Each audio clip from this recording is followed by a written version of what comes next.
તો આજે રાજ્યમાં સાર્વત્રિક વરસાદની હવામાન વિભાગ દ્વારા આગાહી કરવામાં આવી છે, ત્યારે રાજકોટ અને જૂનાગઢમાં ભારે વરસાદને લઈ ઓરેન્જ એલર્ટ જાહેર કરવામાં આવ્યું છે. અમરેલી અને ભાવનગરમાં ભારે વરસાદને લઈ ઓરેન્જ એલર્ટ આપવામાં આવ્યું છે, ત્યારે ભરૂચ, સુરત અને તાપીમાં ભારે વરસાદનું ઓરેન્જ એલર્ટ જાહેર કરવામાં આવ્યું છે.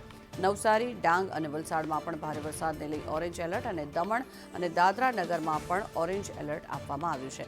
ત્યારે સાબરકાંઠા અને અરવલ્લીમાં મધ્યમ વરસાદને લઈ યલો એલર્ટ આપવામાં આવ્યું છે, ત્યારે બનાસકાંઠા અને છોટાઉદેપુરમાં મધ્યમ વરસાદને લઈ યલો એલર્ટ આપવામાં આવ્યું છે. અમદાવાદ અને પાટનગર, ગાંધીનગરમાં પણ છૂટાછવાયા વરસાદની હવામાન વિભાગે આગાહી કરી છે. અન્ય જો વાત કરવામાં આવે તો આ તરફ માછીમારોને પણ આગામી 5 દિવસ દરિયો ન ખેડવા માટે સૂચના આપવામાં આવી છે, ત્યારે અરબી સમુદ્રમાં લો પ્રેશર ડિપ્રેશનમાં પરિવર્તિત થઈ શકે છે, જેને લઈને દક્ષિણ ગુજરાત અને દક્ષિણ સૌરાષ્ટ્રમાં ભારે વરસાદની પણ હવામાન વિભાગે આગાહી કરી છે.